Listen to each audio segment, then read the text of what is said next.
Ito na ang pasabog na magugulat kayo. DILG John Vic Rimulya ipinagtanggol itong si Speaker Martin Romualdez na wala daw siyang nakikitang bakas o fingerprint na nagtuturo dito para ikonekta sa flood control issue. At ito ay malinis daw ang kanyang pangalan. Ang tanging parusa na ipapataw lang dito, mga kababayan, ay yung gross neglect of duty. Ibig sabihin dito, mga kababayan, ang kanyang pagpapabaya sa kanyang trabaho. Ito lang daw ang nakikita niyang kaso na pwedeng ibigay dito. And the rest is history, mga kababayan. Dahil dito, binakbakan sila ni Senador Marcoleta na sinasabi daw ni John Vic Rimulya at ni Boying Rimulya na walang nakikitang bakas na nag-uugnay kay dating Speaker Martin Romualdez sa nangyayaring mga nakawan ngayon. At lalong-lalo na dito sa issue ng pagkasawi ni Cabral. Alam nyo ba ang neglect gross of duty or gross neglect of duty, mga kababayan? Kung ikukumpara natin ang plunder case.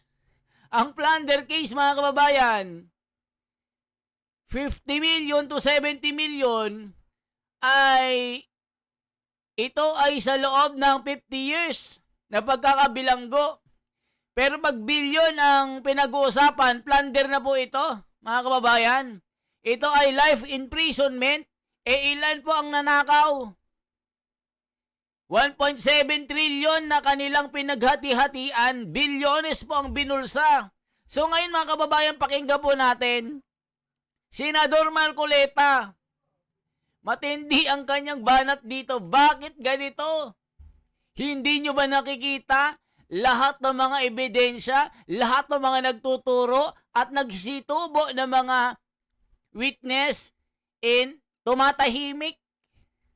Mga kababayan, kay Gutesa, kay Diskaya. Sabi ni John Vic Rimulya ay malinis ito. Malinis ang pangalan ni dating Speaker Martin Romualdez. Wala kaming nakikitang bakas o anumang footprints dito. Wala man lang fingerprint. Hindi siya kumausap sa engineers. Hindi kumausap sa contractors. Wala, halos lahat. Ang tanging parusa, gross neglect of duty. Naku po, ito na mga kababayan. Nanggigigil si Senador Marcoleta dito. Panoorin niyo po. Pasabog ni John Vic Rimulya. Supalpal ito kay Marcoleta. The Office of the Ombudsman eyeing a civil forfeiture case against former House Speaker Martin Romualdez. Interior Secretary John Vic Rimulya, brother of Ombudsman Jesus Crispin Rimulya, said cases of gross criminal neglect are being readied against Romualdez. The Public Works Department earlier recommended criminal and administrative charges against 87 individuals, including the former Speaker, in connection with the flood control corruption scandal. In my opinion, nobody knew how deep the fingers of Martin Romualdez was in the cookie jar. If you look at all the trails of evidence, he has no fingerprints anywhere.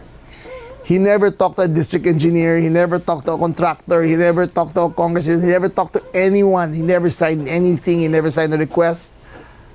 He has game, but the ombudsman is determined to file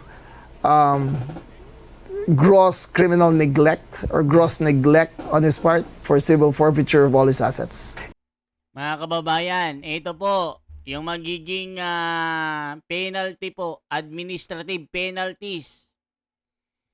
For public officers, gross neglect of duty is a grave offense that generally warrant dismissal from service.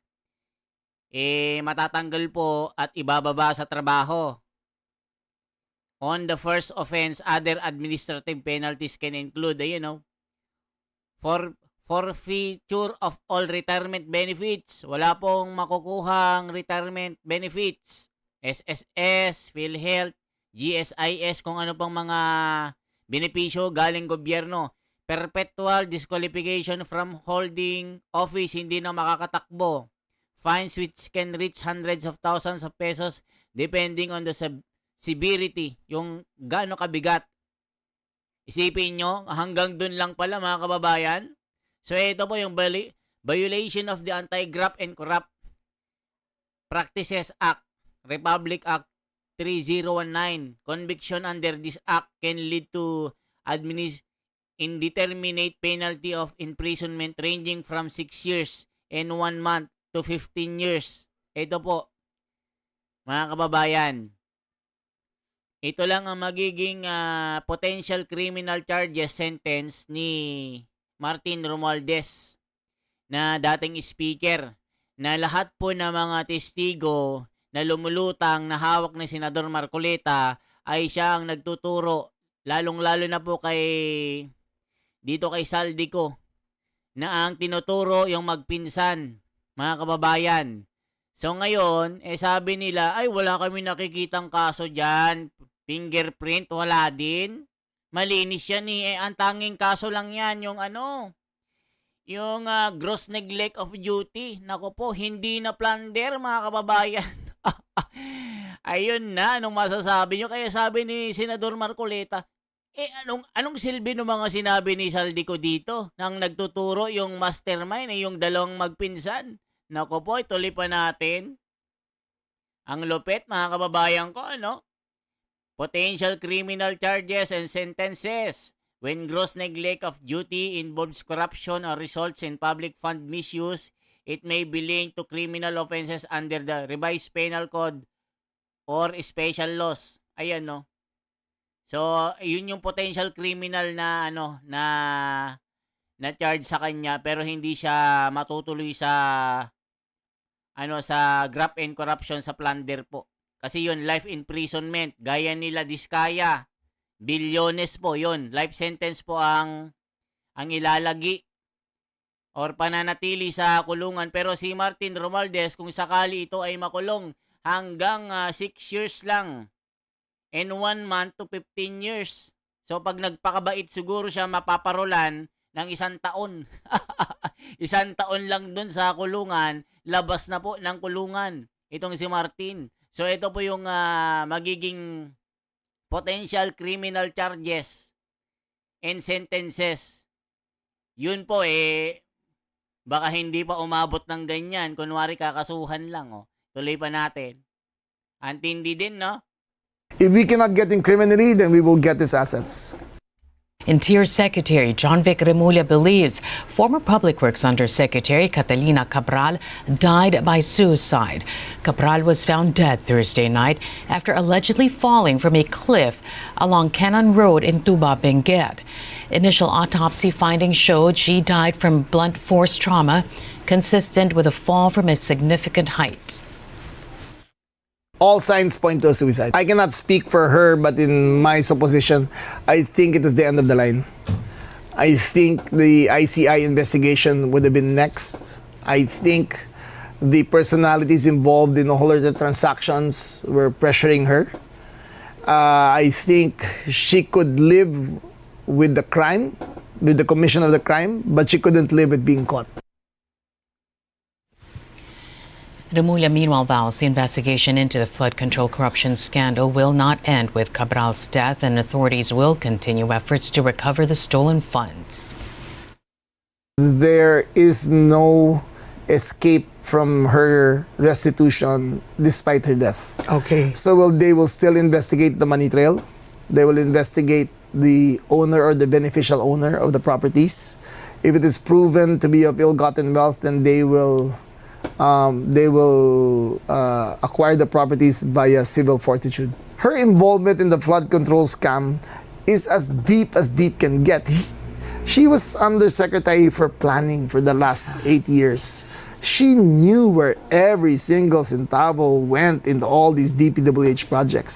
Before the NEP is made, she she is the one who submits it to the palace of what needs to be made. She knows everything. But if people think that all of that will disappear with her death, the files are there. It cannot hide. You cannot hide it. They know. They know where she put the money. They know where she put the ghost projects. They know who benefited the most from the rock netting. Siya lahat yan eh. She approves it eh.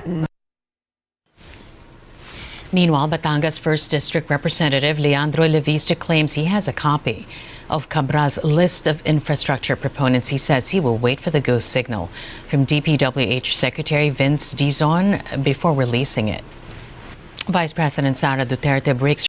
O yan mga kababayan, itong si Leviste po, hawak po niya yung another copy ng kopya ng mga proponents na nasa loob ng computer ni Cathy Cabral. Naku po mga kababayan ko, matindi po ito.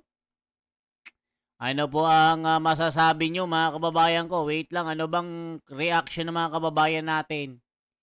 Do it ASAP, ginagawang punching bag at sacrificial goat si Martin kahit wala ng solid evidence against him. He only talked to Saldico is BFF. Nako po mga kababayan. Tila, nako, conspiracy ito, sinasabi ng mga komento. Hindi daw nakikitaan na mga fingerprint ito na nag-uugnay kay Martin Romualdez. Anong masasabi nyo? Kaya sabi ni Marcoleta, ganon. Mamaya hanapin natin yung sinasabi ni Senador Marcoleta, mga kababayan. Her silence on the claims of her alleged bagman Ramil Madriaga, calling these part of efforts to stop her possible presidential bid.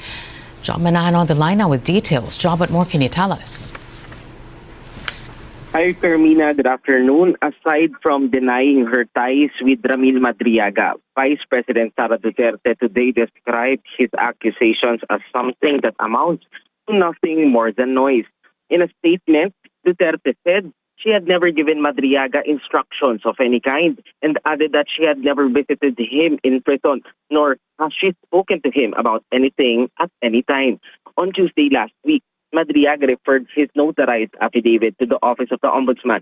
The document contained information regarding alleged cash deliveries made in different parts of Metro Manila, and he likewise alleged that Duterte's vice presidential election campaign in 2022 was funded by Pogo and drug dealers. But Duterte said Madriaga does not have any pieces of evidence to back his allegations, only accusations and noise.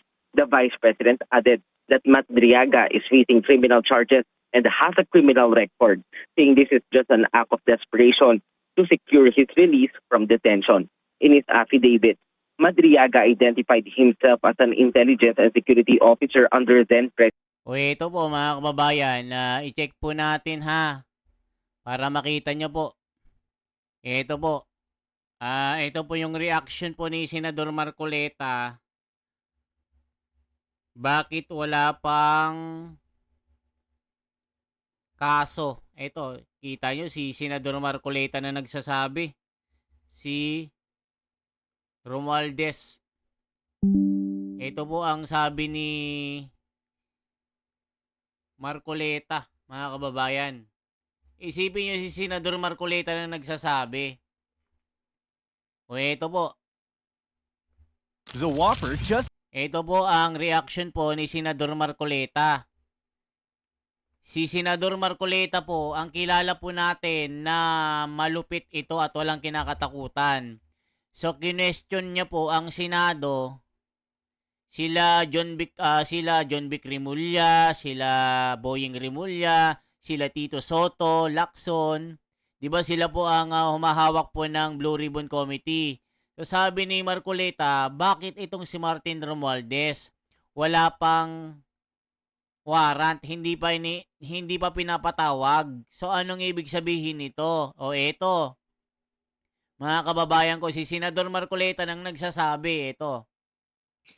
Mr. President, narinig ko rin po kanina na si Mr. Saldico ay meron ng warrant of arrest. Tama po. Bakit po si dating speaker wala pa? Wala pa hong kaso sa Sandigan Bayan, Mr. President. So, Ang yung alam kay ko Zaldi po- ko, ang pagkaalam ko ho, ito yung mga unang kasong ifinal ho sa kanya. Ang alam ko po, isa sa ginamit po na katibayan ng pagsasampa ng kaso ay sworn statement ni Orly Gutesa. Ang statement po ni Orly Gutesa sa aking pagkakatanda, Mr. President, meron pong 3 pangalan ang natatandaan ko pong nabanggit doon. Una, yung pangalan ni Representative Eric Yap. Pangalawa, yung pangalan ng dating Representative Saldico at pangalan ng dating Speaker Martin Romualdez. Ang sabi po ng mga Amerikano, Mr. President, the sauce for the goose is the sauce for the gander. Bakit parang ba't po hindi nagsabay? Yung kay case po ni Zaldi ko po, ito po yung mga naunang kaso. If you remember po yung inspection ni Secretary Vince at kasama po si Governor Bons Dolor sa Mindoro. Ito po yung naging basehan po ng pag-file ho nila ng case. O mga kababayan, nakita nyo po, bakit sabi ni John B. Quirimolla, hindi niya nakikita yung mga bakas o fingerprint na nag-uugnay dito kay dating Speaker Martin Romualdez. Samantalang kay Marcoleta, yung mga ikinanta ni Saldico or ni Gutesa, ang dami pong binanggit doon. Si Gutesa ay winarant, si Saldico winarant kasi nga nung una si Gutesa kumanta. So marami siyang binanggit. Si Yap, si Saldico, si Martin Romualdez, saka yung isa.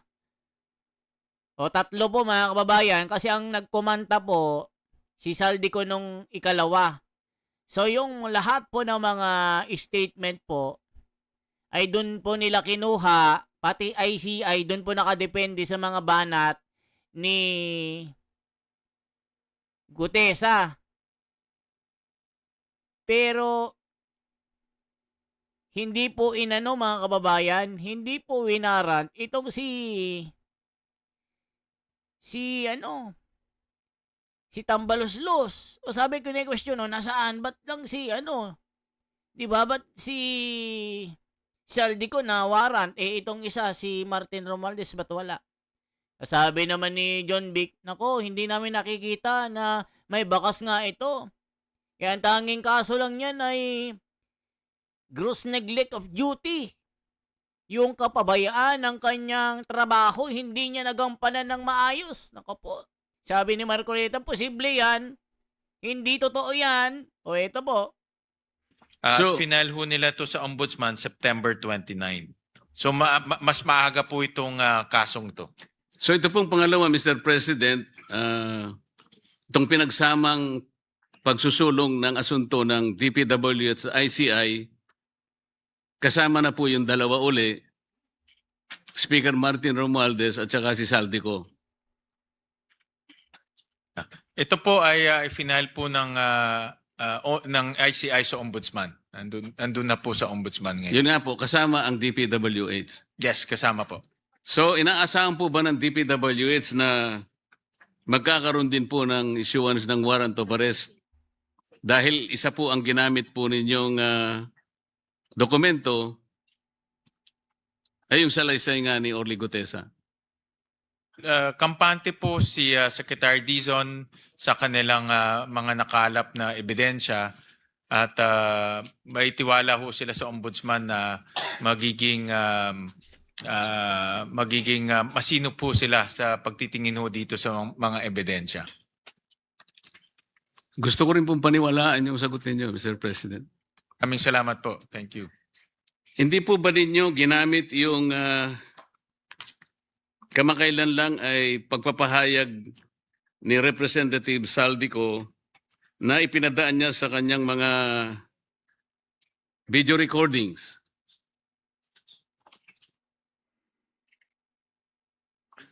Well, Mr. President, una-una hindi ho yung sworn statement at sa video recording lang ho niya ginawa.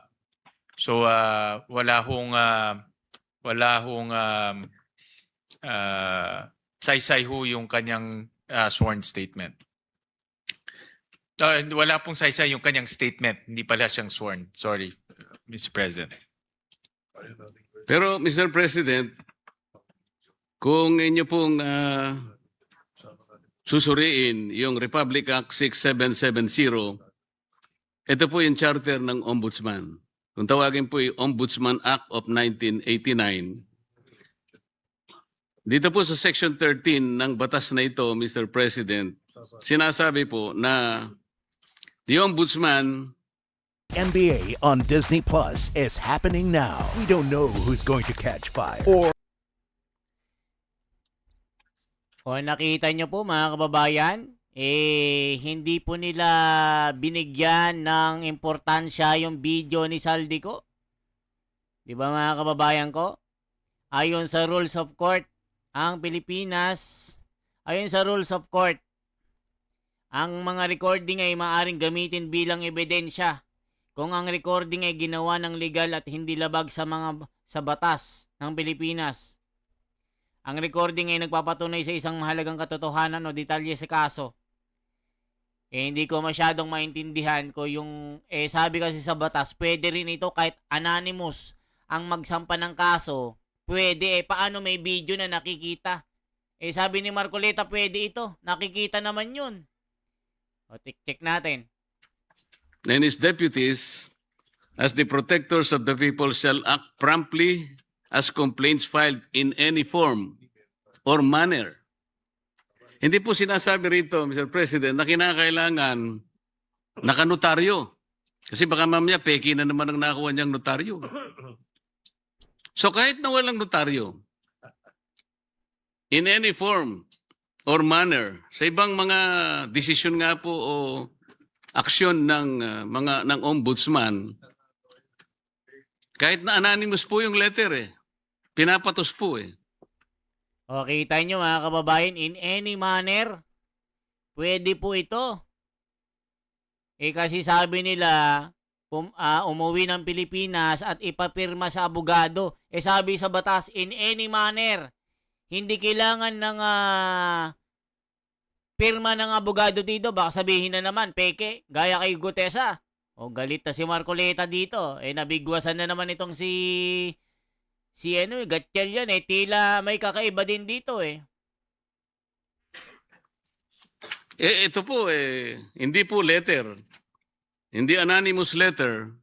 Siya po ay nagpahayag sa kanyang mismong Facebook page.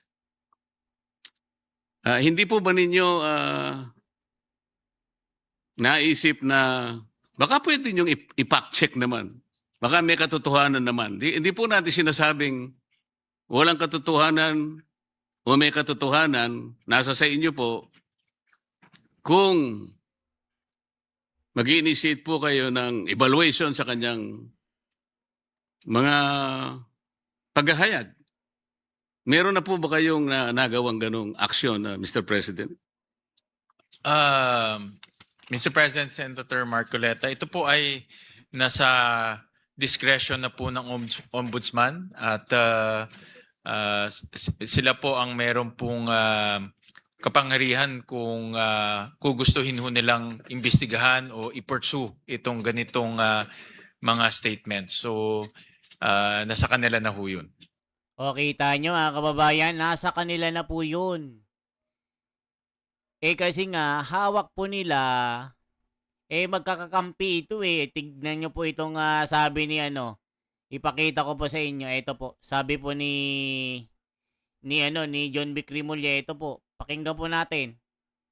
Escape from her From blunt force trauma consistent with a fall from a significant height. All signs point to a suicide. I cannot speak for her, but in my supposition, I think it is the end of the line. I think the ICI investigation would have been next. I think the personalities involved in all of the transactions were pressuring her. I think she could live with the crime, with the commission of the crime, but she couldn't live with being caught. Remulla, meanwhile, vows the investigation into the flood control corruption scandal will not end with Cabral's death, and authorities will continue efforts to recover the stolen funds. There is no escape from her restitution despite her death. Okay. So they will still investigate the money trail. They will investigate the owner or the beneficial owner of the properties. If it is proven to be of ill-gotten wealth, then they will acquire the properties via civil fortitude. Her involvement in the flood control scam is as deep can get. She was Undersecretary for Planning for the last 8 years. She knew where every single centavo went into all these DPWH projects. Before the NEP is made, she constructs she is the one who submits it to the palace of what needs to be made. She knows everything. But if people think that all of that will disappear with her death, the files are there. It cannot hide. You cannot hide it. They know where she put the money. They know where she put the ghost projects. They know who benefited the most from the rock netting. Siya lahat yan eh. She approves it eh. Meanwhile, Batangas 1st District Representative Leandro Levista claims he has a copy of Cabral's list of infrastructure proponents. He says he will wait for the go signal from DPWH Secretary Vince Dizon before releasing it. Vice President Sara Duterte breaks her silence on the claims of her alleged bagman Ramil Madriaga, calling these part. Ayan mga kababayan, ito po, sa simula pala yun. Ito po. The Office of the Ombudsman eyeing a civil forfeiture case against former House Speaker Martin Romualdez. Interior Secretary John Vic Remulla, brother of Ombudsman Jesus Crispin Remulla, said cases of gross criminal neglect are being readied against Romualdez. The Public Works Department earlier recommended criminal and administrative charges against 87 individuals, including the former speaker, in connection with the flood control corruption scandal. In my opinion, nobody knew how deep the fingers of Martin Romualdez was in the cookie jar. If you look at all the trails of evidence, he has no fingerprints anywhere. He never talked to a district engineer. He never talked to a contractor. He never talked to a congressman. He never talked to anyone. He never signed anything. He never signed a request. He has game, but the ombudsman is determined to file gross criminal neglect or gross neglect on his part for civil forfeiture of all his assets. If we cannot get him criminally, then we will get his assets. Interior Secretary. Mga kababayan, how about the statement of Saldico in his FB account? How about that? Sabi ni Senador Marcoleta, bakit? Hindi ba pwede? Ayon sa batas, pwede. Kahit anonymous, pwede. Ito mismong tao nagsasalita sa video. Sabi kasi nila, mga kababayan, it's on the in the ombudsman can authorize or nasa kamay na ng ombudsman kung ipagpapatuloy nila ang investigation hindi nila ginagawa. So ibig sabihin mga kababayan, ayaw talaga nilang i-connect si Martin dito sa flood control scandal na ito. Ito sabi ng Marcoleta. Gulat Nakakagulat, no? Alam nyo, Mr. President, nung isang araw lang, nandyan ang ombudsman. Akalain yung nakalimutan kong itanong yun. Wala pa ho yung video. Hindi po, maraming video na yung siya. mga naunang video. Yung mga naunang video, siguro may 3 video na po. Kasi yung mga nilabas niya may pang-4, pang-5. Pero merong unang 3 na eh.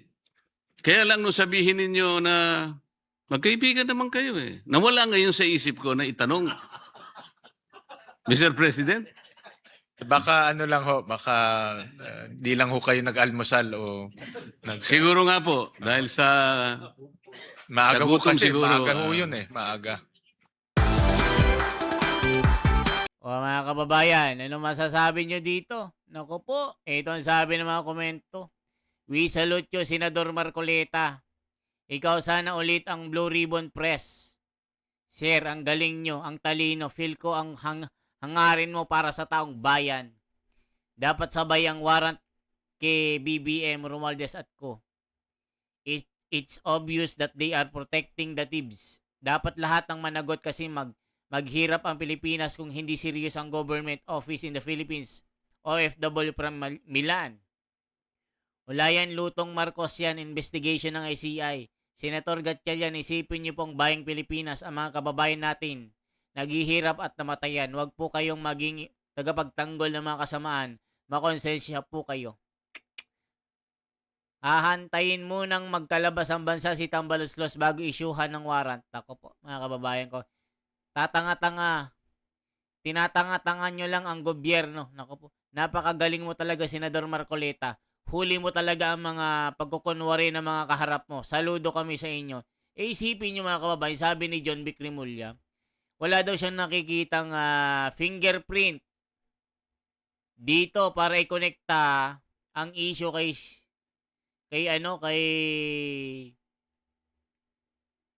Martin. Sabi ni Senador Marcoleta, ba't ganun? Diba?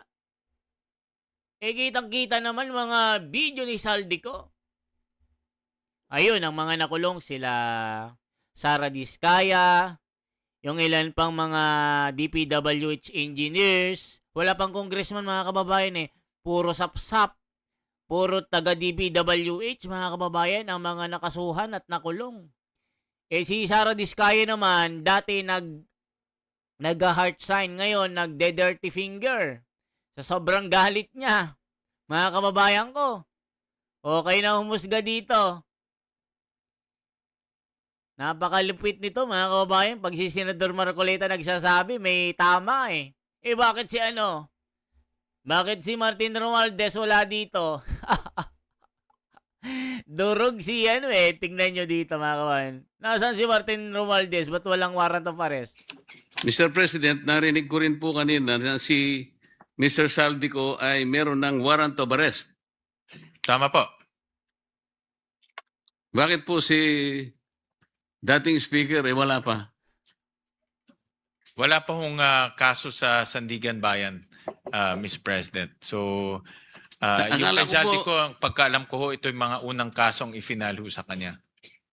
Ang alam ko po, isa sa ginamit po na katibayan ng pagsasampa ng kaso ay sworn statement ni Orly Gutesa. Ang statement po ni Orly Gutesa sa aking pagkakatanda, Mr. President, meron pong tatlong pangalan ang natatandaan ko pong nabanggit doon. Una, yung pangalan ni Representative Eric Yap. Pangalawa, yung pangalan ng dating Representative Saldico at pangalan ng dating Speaker Martin Romualdez. Ang sabi po ng mga Amerikano, Mr. President, the sauce for the goose is the sauce for the gander. Bakit parang, ba't po hindi nagsabay? Yung kay case po ni Zaldico po, ito po yung mga naunang kaso. If you remember po yung inspection ni Secretary Vince at kasama po si Governor Bons Dolor sa Mindoro. Ito po yung naging basehan po ng pag-file ho nila ng case. Final ho nila to sa Ombudsman September 29. So mas maaga po itong kasong to. So ito pong pangalawa, Mr. President, itong pinagsamang pagsusulong ng asunto ng DPW at ICI, kasama na po yung dalawa uli, Speaker Martin Romualdez at saka si Saldico.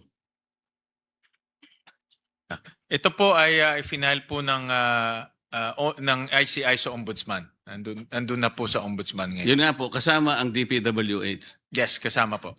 So, inaasahan po ba ng DPWH na magkakaroon din po ng issuance ng warrant of arrest dahil isa po ang ginamit po ninyong dokumento ay yung salaysay nga ni Orly Gutesa?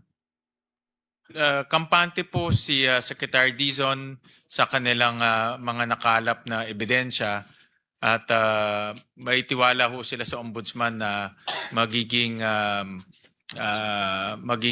masino po sila sa pagtitingin ho dito sa mga ebidensya.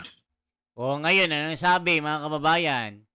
Wala kaming nakikita na bakas o fingerprint na nagkokonekta kay kay Martin Romualdez. Ang tanging kaso lang niya, neglect. Gross neglect of duty. Hindi na plunder. Huling-huli ni Senador Marcoleta ang mga ito. Kaya kung umabot ka dito sa video na ito, sa part na ito, comment nyo po kung anong bansa po kayo. Nagko-comment. Saan po kayo nanonood?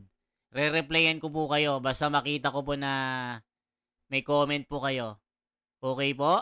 For transparency, for a better democracy, please like, share, and subscribe. The Wonders Philippines. Mabuhay po.